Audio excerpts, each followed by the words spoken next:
most importantly, let's learn from our past. And now would be a really good time for shippers and LSPs to evaluate their pricing strategies and work towards a more diversified portfolio of service providers and focused on sustainability, right? So not just a pricing strategy or a carrier portfolio that's going to serve you, in a down market, but also in an up market, and really more collaboration, right? And it's a term, partnership and collaboration really gets thrown around a lot. But I think if, again, this is going to happen again in 2 to 3 years. We're going to come back up again, and what goes up must come down, right? I guess is the analogy. So now would be a really great time to kind of look at your strategy around pricing and carrier portfolio management and establish better relationships. You're listening to Freight Famous, presented by Rose Rocket, bringing you the people that make trucking move. From behind the scenes into the limelight. Here's your host, Justin Bailie. Hi, everyone, and welcome to Freight Famous, a podcast produced by Rose Rocket. New episodes of Freight Famous will be released twice a month. On this podcast, we talk with guests about how they build, scale, and automate their trucking and transportation businesses. I'm your host, Justin Bailie, co-founder at Rose Rocket, and I'm very excited today to introduce my guest, Dawn Salvucci-Favier. Dawn is the CEO and Chief Product Officer of Greenscreens.ai. She brings more than 28 years of transportation management industry leadership to Greenscreens. She has spent the past 20 years leading global product strategy and management at major transportation management system providers. She also has extensive 3PL and shipper logistics operations experience, having spent time as Director of Logistics Services for NFI Interactive Logistics. And she started her career in the inbound transportation management function at Staples and the TJX companies. Welcome, Dawn. Well, thank you. Thanks for having me. It's a pleasure to be here.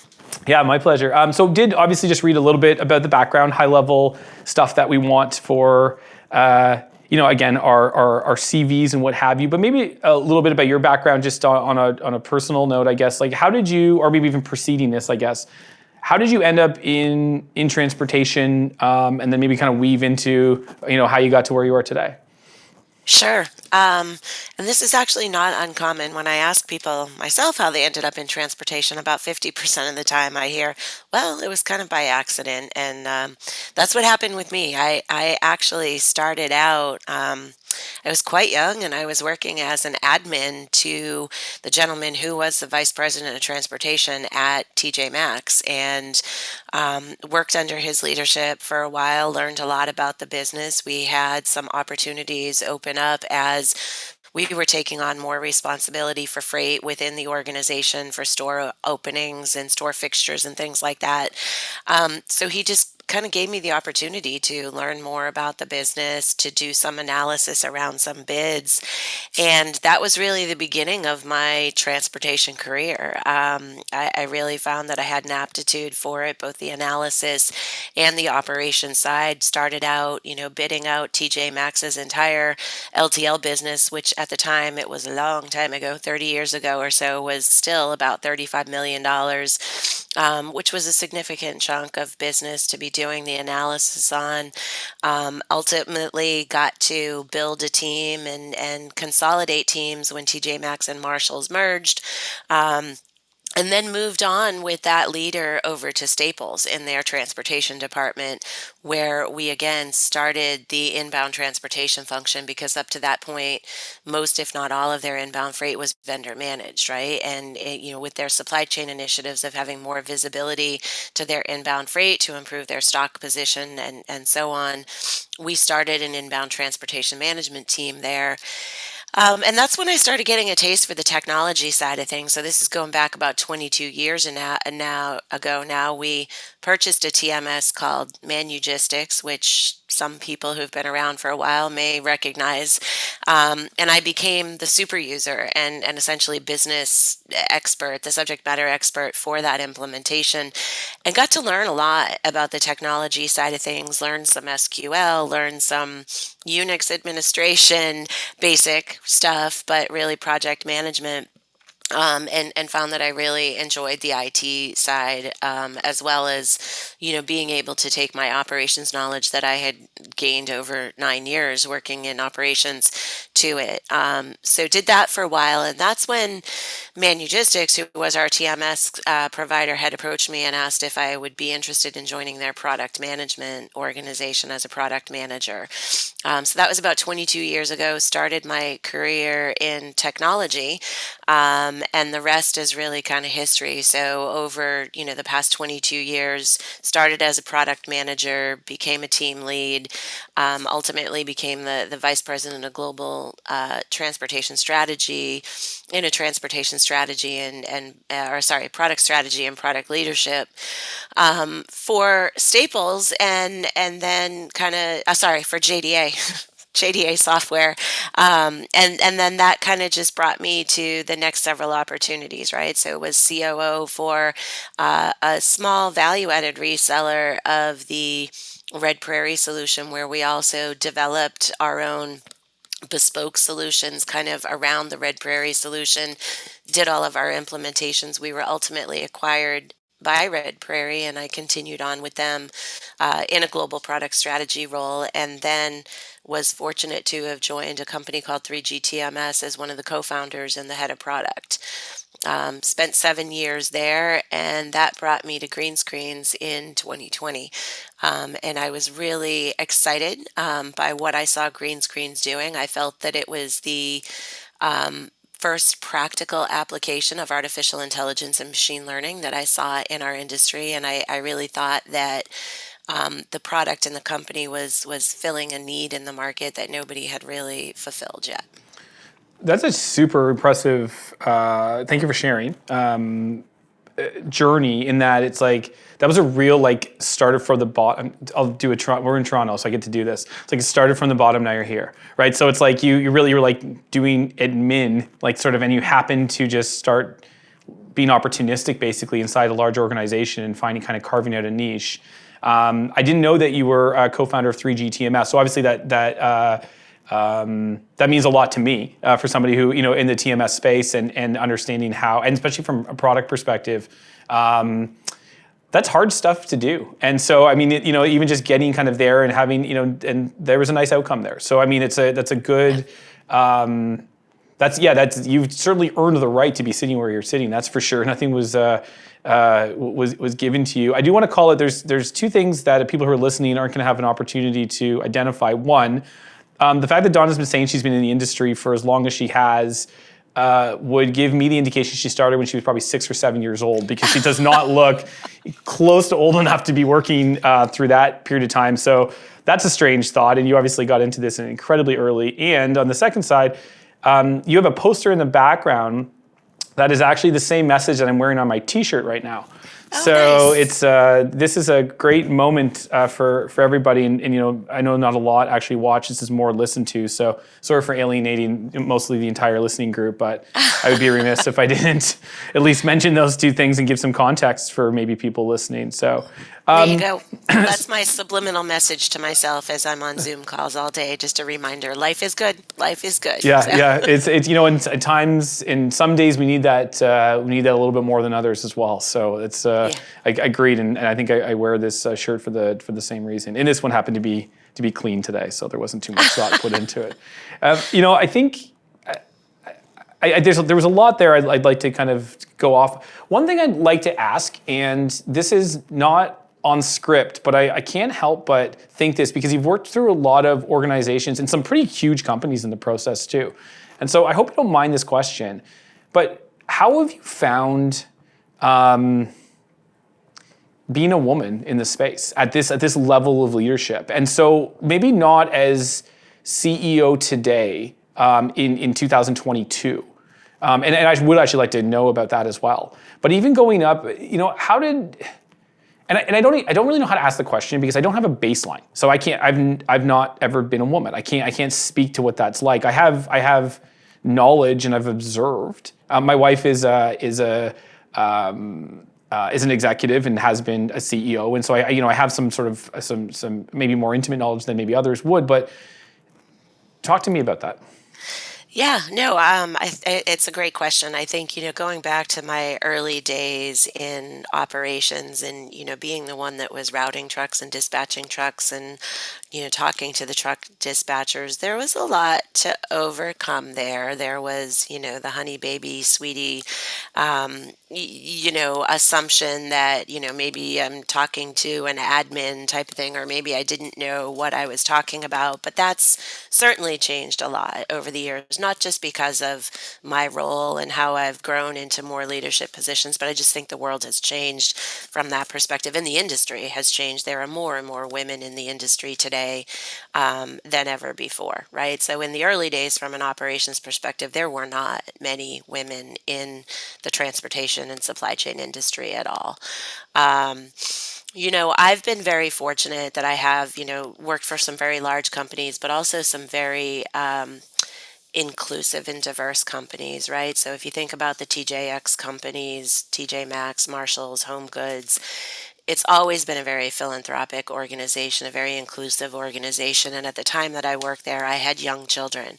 But they did everything that they could to make working mothers' lives easier. We had an on-site daycare center. I could go and have lunch with my kids, in the daycare center or bring them to the cafeteria with me. So that would just be one example. Working at Manugistics JDA software, I was very fortunate to uh, report into a very strong female executive as well, who really taught me a lot as my career trajectory was taking off and I was needing to travel more and the endless hours and all of that. Really taught me a lot about trying to keep a balance between work and life and family and how to do that, but at the same time allowing me the flexibility to be a mom to my children who are now grown. But at the formative years of when my children were, really at middle school, early high school years, I was a road warrior traveling full time. But not for, if it wasn't for that leadership and the mentorship, not just professional mentorship, but again, on how to balance work and life and family as a professional mother. It would have been really difficult, I think, for me to achieve. Now I have to thank my husband as well. He's my running mate, my partner in crime, and we often talk about the fact that I was only able to do the things that I did because he did the things that he did. Right?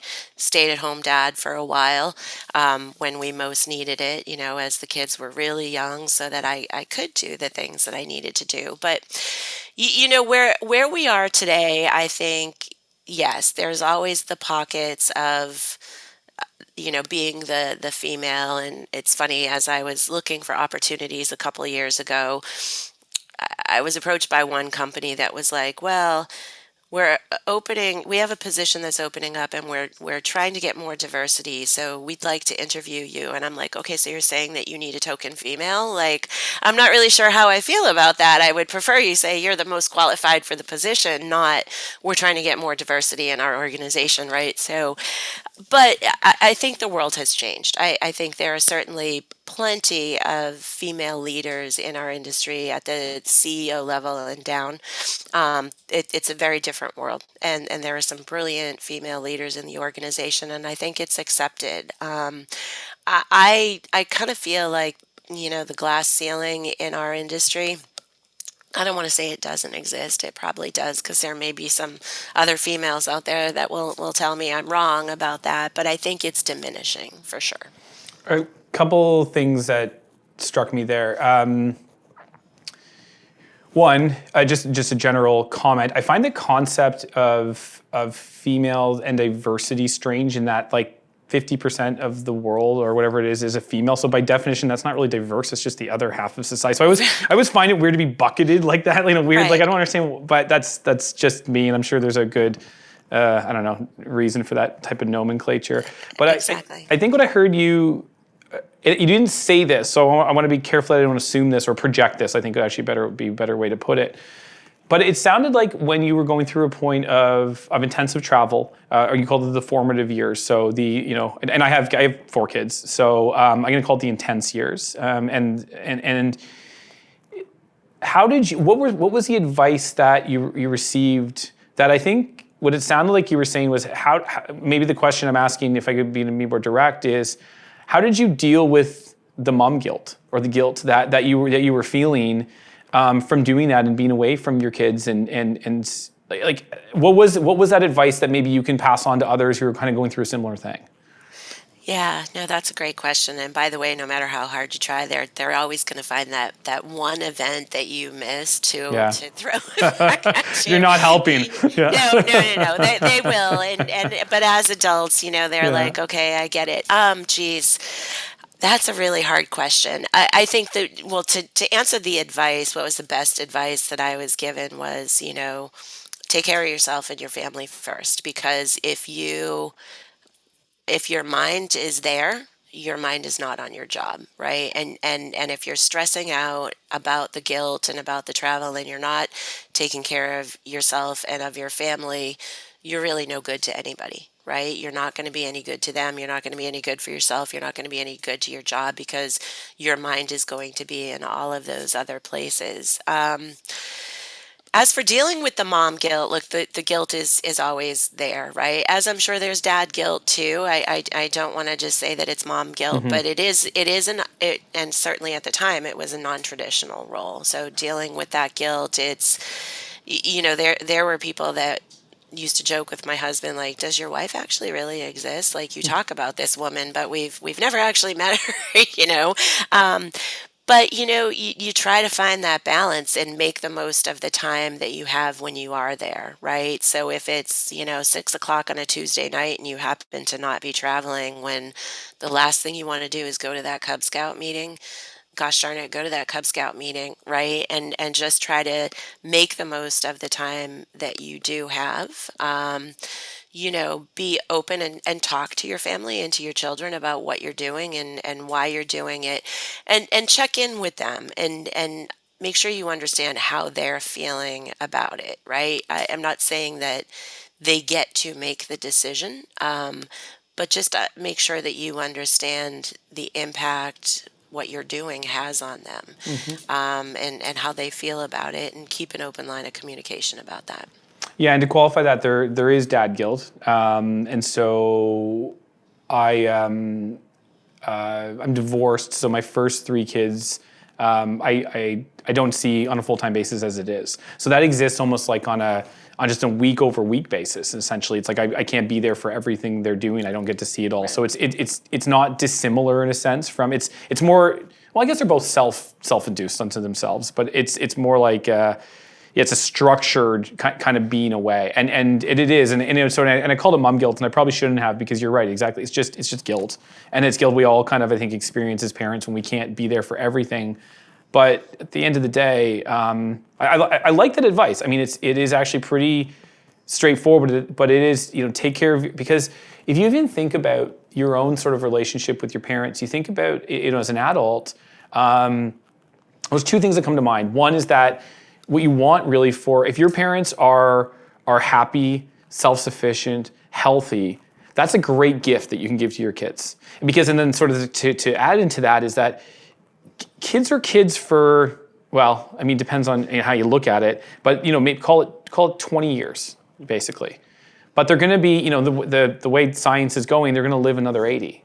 And so you're really trying to, it's as much as those times are special, what you're really trying to do, I think, is do as much as you can in those moments and be present where you can. But really, at the end of the day, if we think about it, we're really optimizing for the 80 years later on. It's really building those right habits, right decision-making abilities, and these types of things you can do with quality versus quantity, and in some ways much easier because you are deliberate about your time. I watch a lot of dads specifically, and I guess probably moms too, but I do feel this is more of a dad thing that I see, is that they're around all the time, but they're nowhere to be found. Yeah. They're on their phones. They're checked out. You see them. I watched, take my daughter to soccer on Saturday mornings, and I don't want to throw. I don't know what people are going through, but I see what seems to be a relatively, sort of distracted existence, and so they may physically be here, but I think there's a lot to be said about being here, emotionally and in the now. And so in some ways, I think you can find those times, and you're not taking them for granted the same way you would if you weren't traveling, perhaps. Yeah, I mean, a couple things on that. I think to your point on optimizing for the 80 years, my children are 33 and 27 now, and, in their late teens and their early 20s, they might not have been great at verbalizing the skills that they learned from observing me as a mother and as a professional and the balance there. But you would see the small behaviors that would make you smile and nod and say, okay, work ethic, whatever it might be. But now, as they're mature adults and starting, to settle down and begin to think about starting their own families, they're better at verbalizing the things like, well, gee, mom, I learned this from you, or this is what I learned from watching you. So it really is about optimizing for the 80 years, making the most of the time you have in the present, but with a mindset of creating great humans, right? And well balanced humans who are going to learn lessons from that. And I think in general, around optimizing your time, I have a funny anecdotal story there. So, back, I said when I started my career, I was an admin. Well, before that, I was a waitress, and my best friend at the time, and I had small children. She had no kids yet. She was a top performing real estate agent, $1 million performer, year over year, whatever, always winning awards.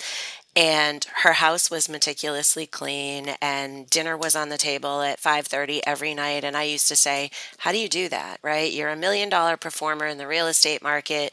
Dinner's on the table, your house is meticulous. Look at my house. It's 6:30. I haven't fed my kids yet, and I don't have your career. Well, we did a complete role reversal. 6, 7 years later, she started her family.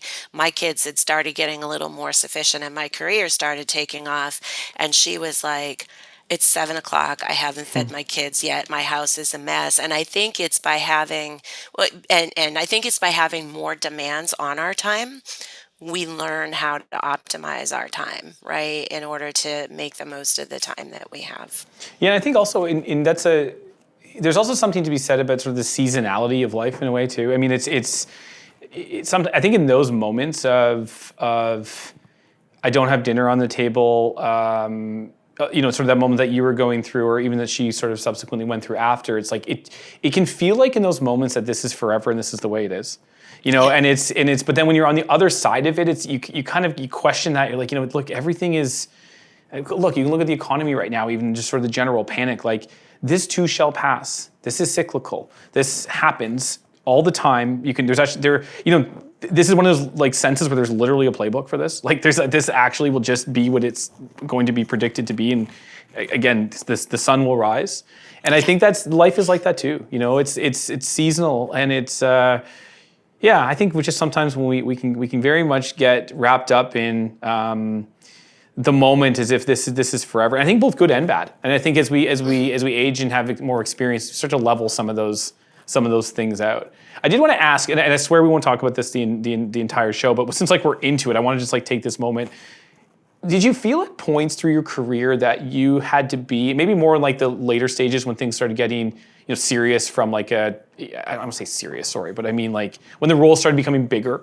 Did you find that you had to be a bit better than men? Did you find that you had to overperform to kind of get to the same level, or not? Well, I want to think carefully about that. I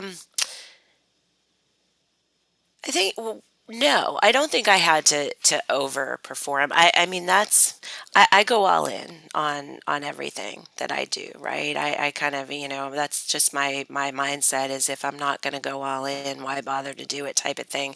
So I don't feel like I ever had to push myself to be better than men to do it. I was just who I am, and that's something that's really important to me is authenticity. I in every aspect of my life, whether I'm talking to my board, whether I'm talking to a customer, whether I'm talking to a friend, I am who I am. I am very authentic and very open, and that's always been important to me.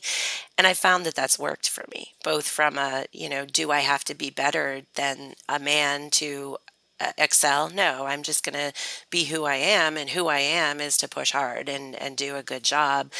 But it's true in every aspect of my life. Authenticity is really important to me. And, one of the things that I'm most proud of, if you go back and talk to customers that I've had throughout my career, one thing that many of them will say is, I'm a no bullshit person, right? I am, and even after I've left companies, I've had customers coming to me for months, sometimes years after, asking for my advice. And I'm like, I don't work there anymore. I can't give you any advice. They're like, but we know you're going to give it to us straight. And I'm like, yes, but I don't work there anymore. I can't really tell you what to do.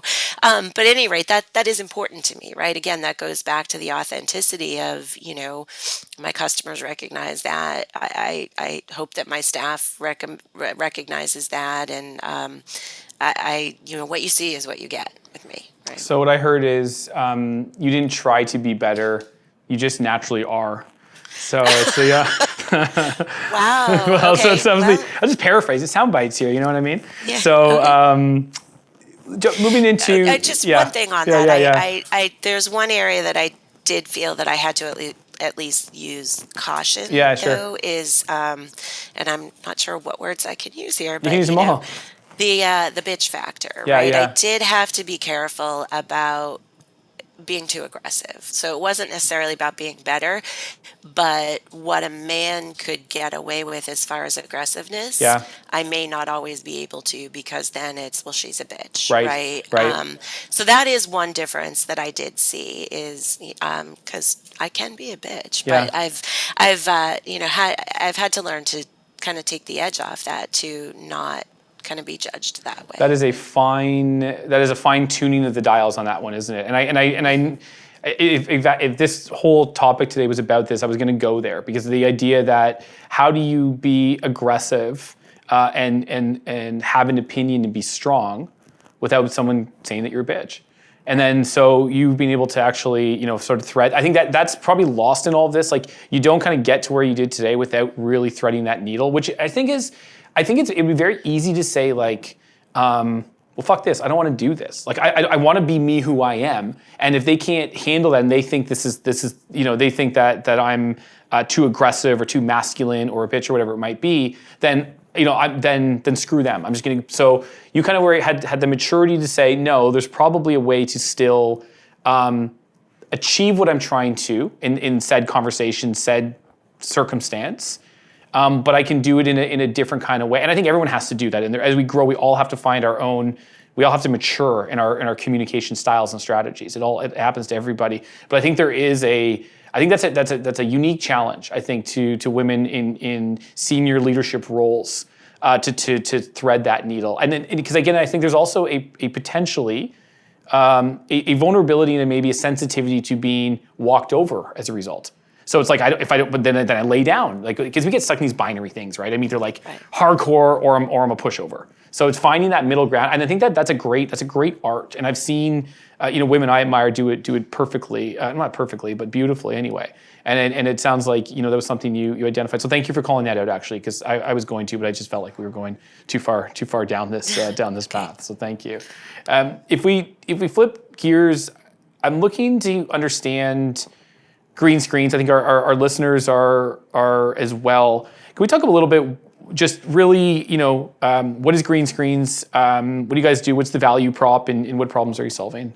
Yeah, sure. So, our primary market is the freight brokerage market, or, asset-based carriers that have a brokerage operation, 3PLs in brokerage. And really, we are applying artificial intelligence and machine learning in order to get a highly accurate predicted rate for the truckload spot market. And what I mean by that is, we are using a customer's historical booked load data, so at least a year, maybe more, and we take that data and we will train a machine learning model based on the buying power of that individual organization. Carrier mix, freight mix, seasonality trends in the freight that they're moving, all kinds of considerations. And the model begins to understand what is the buying behavior of this company. And then we add to that the aggregated data of all of our customers, because every customer in our network submits their data. We anonymize and aggregate that. And that really becomes an indicator of market activity, as well as some third-party external data that we're leveraging more as an indication of supply and demand than price. The price indicators are really coming more from that booked load data. So really our goal is to predict a price to an individual brokerage as that they specifically are going to pay against the current market conditions given their own individual buying behavior and buying power in the market. Okay. And to that, we also then synchronize a recommended sell price, right? So we're optimizing the rate at which we think they're going to buy capacity in the market. We're synchronizing to that a recommended sell price that, again, is leveraging that historical data and market activity to say, based on win rates, based on historical margins in this lane for this customer, this is what we suggest you should sell it at.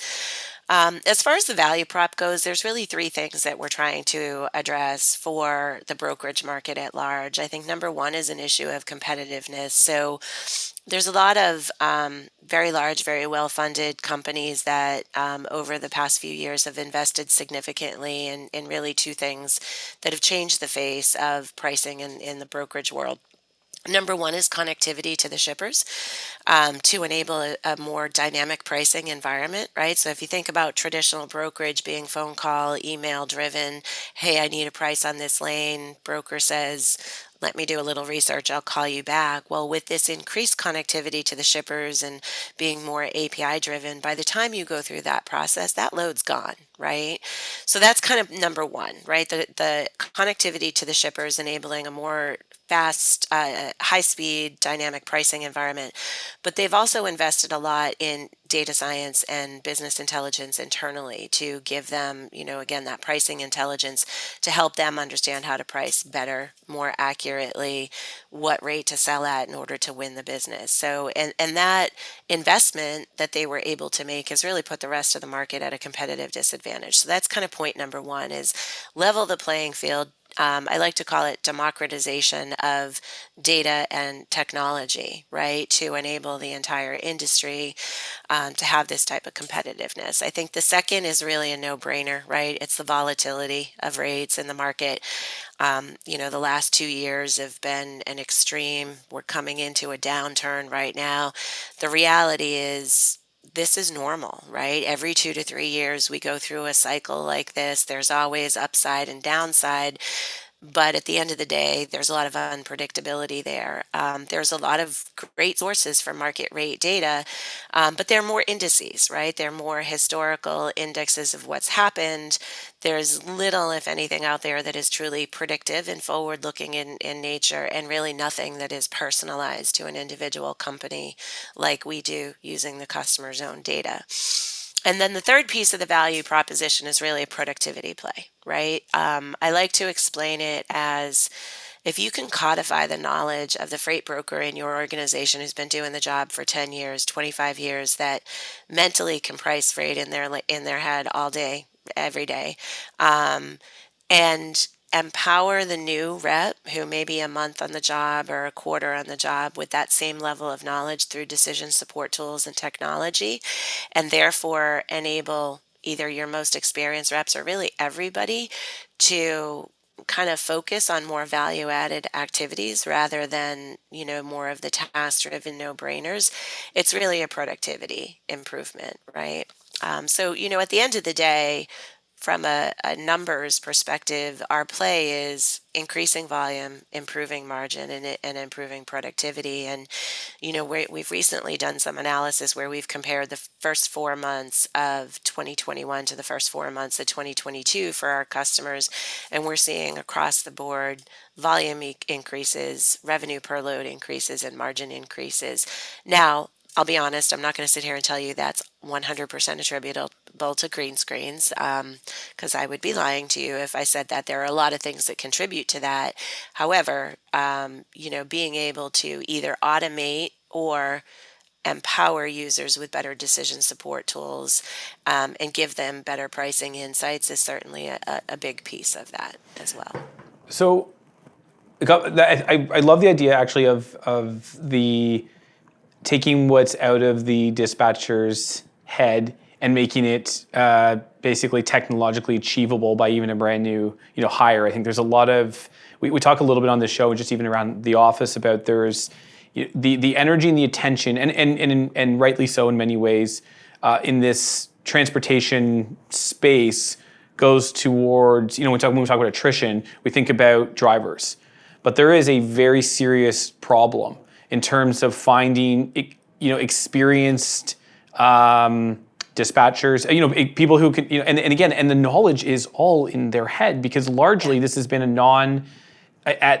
again, there's cases of all of this, and it's getting better. But if you've been in this industry for 20 years, call it, the first 15 years you were probably without technology or any meaningful, like not non-actionable tech. You're basically with glorified versions of spreadsheets, really. And so you've learned all of this and maintained, and you have sort of a special, knowledge base in your head where you kind of own all of this information. So to be able to pull that, I mean, we think about it a lot here. Even we start thinking about, and I think I'm sure startups are working on this, but it's like, the autonomous dispatcher, these things to like solve for, like this very special tribal knowledge that lives inside, someone's head. So I think that's actually an interesting call, and I hadn't thought about that. I think some of the other ones are a little more obvious in terms of what this is. I've got questions around the AI component. We do have a bit of experience. I do personally have some experience with that. I'm curious, and maybe now, like, the one thing I know about AI, and especially like a learning algorithm like this, is you need copious amounts of data to get that thing trained, like tons, like more than I think most people can actually appreciate. And even then, it's like you still kind of need more. So these would have to be. So you mentioned that you're working with companies, even a year's worth of data. Even if you're like a mid-sized company, from my knowledge, I don't know that that's enough. But you say you're using, this is an aggregate across all customers that allows you then each one that adds to this is an attribute to all of the data. So I think that actually becomes pretty powerful, because you actually end up with a critical mass of data amongst all of the customers, because there's really very few companies in this industry that have clean enough data, first of all, for you to actually work with, which is very, very difficult. And most people's data is a hot mess, to be polite. Even when they think it's good, it's not necessarily serviceable in this type of environment. And then the amount of the sheer just data inputs have to be just gigantic. So maybe like a little bit about that, I guess. Yeah, I've got stories to tell Sure, there. sure. I will say, generally, when we're onboarding a customer, on average, when we're onboarding data, you're right, the cleanliness is incredibly important. And we therefore have a set of probably 36 data filters that we always apply, that is intended to identify outliers and dirty data and really protect the algorithm from that type of information. Generally, when we onboard a new customer, 35 to 40% of the data they send us is flagged as dirty or outlier. And an outlier is unusually high or unusually low rates. So when we bring on a customer, we plot out, and then most of this is automated, and then we have analysts that will review the output, but plots out kind of on a standard deviation, right? All of their loads in distance bands, and it's looking for what is the standard deviation, and anything that falls above or below that would be flagged as an outlier. And each customer has their own dynamic formula, right? That determines for that customer what is an outlier. Things like a load that's less than 5,000 pounds. Now, by default, we would flag that because maybe it's a partial, maybe it's an LTL that was miscoded as a truckload, right? Because we're only looking at truckload today. But the cool thing is we have the ability to then adjust the parameters based on that customer's business, right? Because if you're shipping popcorn or empty water bottles or bubble wrap, or we have one customer that is shipping a lot of components for SpaceX, which are huge, but they're very lightweight, right? So a 3,000-pound shipment is a full dedicated truckload. So we can adjust those parameters by customer, by shipper, in order to say, okay, this should not be filtered. This is actually a valid truckload rate, and things like that. So the data cleansing is really step number one in our process, is looking at those filters. And those are continuously, and I neglected to mention in my previous talk, we don't just take the historical data, we take a live feed of data thereafter. So at least daily, the customer is then updating their booked loads, and we're constantly retraining the model based on that. But the data cleansing is step one. From a amount of data perspective, it's been an interesting evolution for us. Our very first beta customer, we were fortunate enough to work with a good size company. They're a $3 billion asset-based carrier that has a $300 million brokerage business, right? So pretty sizable brokerage business. And what we actually found is that customer individually did have enough data to be statistically relevant and highly accurate. I mean, we're talking about a margin of error, certainly sub 10%, in many cases sub 5%, right? So that's great. But as we started bringing on smaller customers, and by the way, our smallest customer today, well, we do have a few startups that really don't have any data today, and we work with them a little differently. But a customer that has data, our smallest customer is 3 million today. But as we started bringing on some of those smaller customers, you're right on. I mean, they didn't have enough of their own data to be statistically relevant. We had to start looking at other ML models, machine learning models. So getting into more mixed models and leveraging the aggregated data more heavily and things like that. So it is additive. Every time we add a customer, our network grows. So today we have about $9 billion in revenue data. It's about $3.5 million transactions. There are 3.5 million transactions. We think by the end of the year we'll probably be over 20 billion in data dollars. And interestingly enough, although we kind of came to market saying we're going to target the small to medium business SMBs, we're now engaging with some very large billion-dollar plus brokers that may have already invested in this technology, but they've realized two things. Number one, it's expensive to build and maintain this. It's hard, it's not easy. And number two, they will always be limited to their own data. So even if they are, because their competitors are not going to share their data with them, right? So even if they're a $3 billion company, that's fantastic, but they'll always be limited to that $3 billion plus whatever their natural growth is, right? Where we've already a year in business aggregated 9 billion. We think we'll be over 20 by the end of this year. That's just going to continue to grow. So, a lot of the conversations with those larger companies are going quite well because of that now, because they realize the value of the data. Yeah, this naturally to me feels like an enterprise product. Not to say it isn't. I don't want to, like for the sake of listeners, it sounds like they're really ranging the smallest to the largest. Quite frankly, when I think about it, I think about these things. Just to me, it just feels enterprise. Again, not looking at the website, not seeing the product, none of these types of things. But certainly, I think those companies, quite frankly, stand to gain quite a bit from this type of intelligence, this type of opportunity, because moving the needle 2.75% in a business like that is significant. When it's really just it's the same actions you're doing. You're not adding bodies to support it. It becomes a pretty easy ROI conversation. I would have to think at that size. Now for on your side, because again we've done both sides of the equation as well.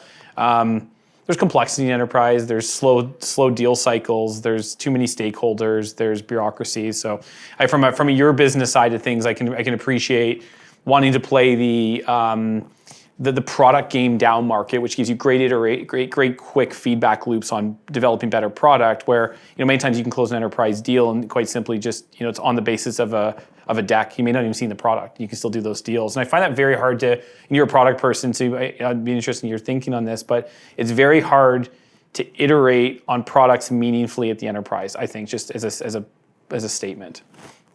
It is. No, most certainly it is. And it's interesting. I'll go back to, when I first joined 3G TMS many years ago, and it was really still more kind of at the concept phase. There was this notion that the mid-market was largely underserved from a TMS perspective, and some very early discussions about, well, if we play in the mid-market for TMS, we only need really basic capabilities. And I have always been a proponent of the fact that smaller doesn't mean less complex. In fact, there's some really small companies out there that have a ton of complexity in their operations based on the commodities that they're shipping or based on the regions that they operate in or their distribution model, right? I mean, there can be a ton of complexity. So I don't think smaller means necessarily less complex. I think some of our most successful and frankly some of our most forward-looking and thought-leading customers are actually some of our smaller customers. But they're also seeing tremendous growth, right? Yeah. Those are the ones. I believe that this technology play, and Sure, I can talk about what we do at Greenscreens, but it's not just that. I think it's, I like to talk about a connected ecosystem from quote to cash, right? And taking advantage of the best of breed of technology and task specific apps that are, best of breed for what they do instead of being, a feature rich, very broad solution footprint. And I've been guilty of trying to create that application that was very broad and had a lot of depth to it. But to your point, it's very difficult to scale and be really good at all of those things. You may be really good at one or two things, right? And that's why I think it's really this ecosystem of technology, of specialized technology, is really kind of the wave of the future.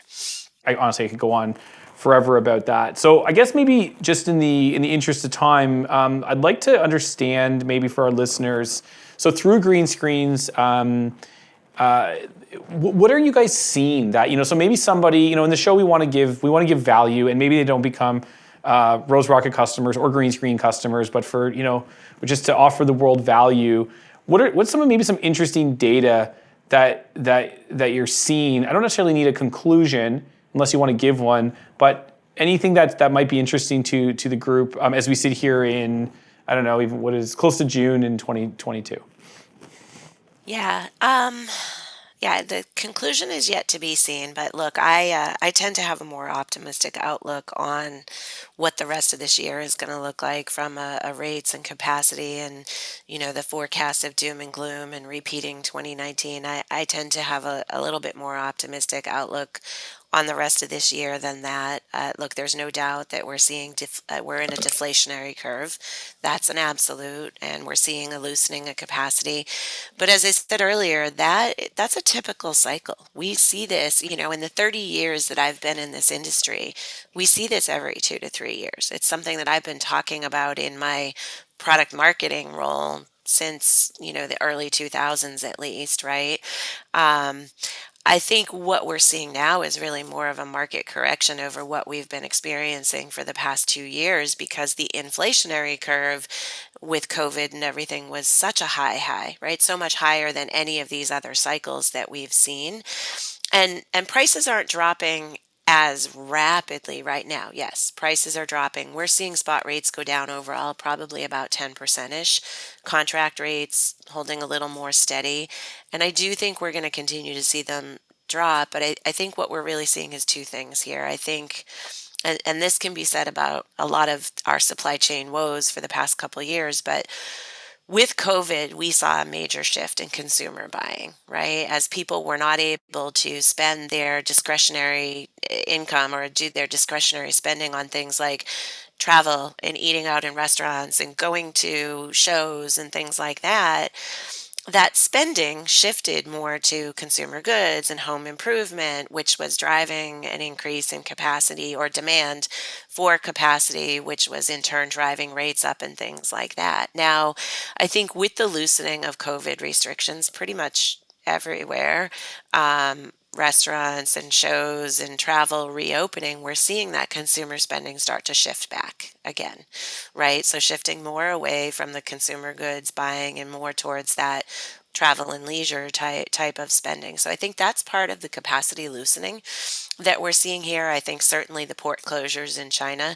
I had friends not in the industry, but that, would hear about the port congestion, particularly friends and family in California. They would ask my opinion, and, it's this administration's fault or it's that administration's fault. And I'm like, look, and it goes back to, again, to this shift in consumer spending. Part of the backup that we're seeing at the ports is this major shift in consumer buying of consumer products. And so much of what we buy comes from China or from Asia in general, right? Into those West Coast ports and things like that.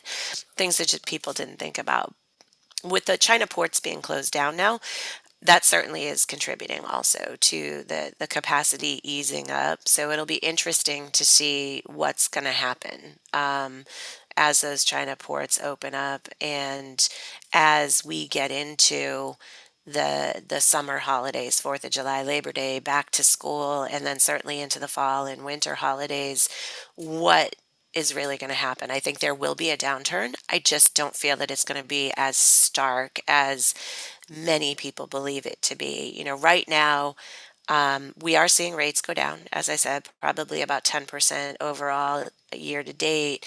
But it's not true in all markets. And in some of your more seasonal markets, produce and things like that, that would typically be peaking at this time of the year, we're not seeing the rates go down, and we're not necessarily seeing the capacity loosen up just based on the data that we're seeing and what we're dealing with in our customers. So I mentioned this earlier. If we compare the first 4 months of 21 to the first 4 months of 22, for our freight brokerage customers, we again are seeing an increase in volume, revenue, and margin, right? Which is all a good sign. Even with rates coming down, revenue and margin and volume are staying quite high and increasing, right? So I think just to kind of wrap that up, I don't disagree. We are definitely in a normal deflationary cycle. As I said, I'm more optimistic than most on how severe it's going to be. But I think most importantly, let's learn from our past. And, now would be a really good time for shippers and LSPs to evaluate their pricing strategies and work towards a more diversified portfolio of service providers and focused on sustainability, right? So not just a pricing strategy or a carrier portfolio that's going to serve you, in a down market, but also in an up market, and really more collaboration, right? And it's a term, partnership and collaboration really gets thrown around a lot. But I think if, again, this is going to happen again in 2 to 3 years. We're going to come back up again, and what goes up must come down, right? I guess is the analogy. So now would be a really great time to kind of look at your strategy around pricing and carrier portfolio management, and establish better relationships on both sides, right? So if you're a broker or an LSP, it's not just about carrier portfolio management. It's how do you work better with your shippers too, right? And if you're a shipper, right, how do you diversify your portfolio across contract, spot, brokerage, and things like that? That was great. Thank you for. I think there's a lot of good insight in there, and I tend to agree with you. I'm optimist by default. So I think we're definitely aligned in how we're seeing this play out. Don't have a crystal ball, but the best we can do, I think, is just try to stay calm. Recognize that again, you said it, I've said it a couple times in the show, that this is cyclical, and this too shall pass, but this also too shall come again. And like you said, I think it's a great opportunity when the pain or the perceived pain is this acute. Gives us an opportunity to there's there's an opportunity in every crisis, I guess, per se. And so I think we can use these times wisely to potentially, as you mentioned, just restructure, reevaluate, reassess, where we're at. Thank you for going there with me today. Thank you for doing this show, and that was a lot of fun. So where can our listeners find Dawn and Greenscreens? So you can visit our website, Greenscreens.ai. Don't forget the AI part, because otherwise you're going to find either a marijuana dispensary or a TV production green screens thing. And we're neither, so don't forget the AI part. Or you can reach me directly at dawn@greenscreens.ai, or look me up on LinkedIn, whatever the case may be. Okay, thanks, Dawn. And thank you, listeners. And don't forget to like and subscribe. Freight Famous. Be well.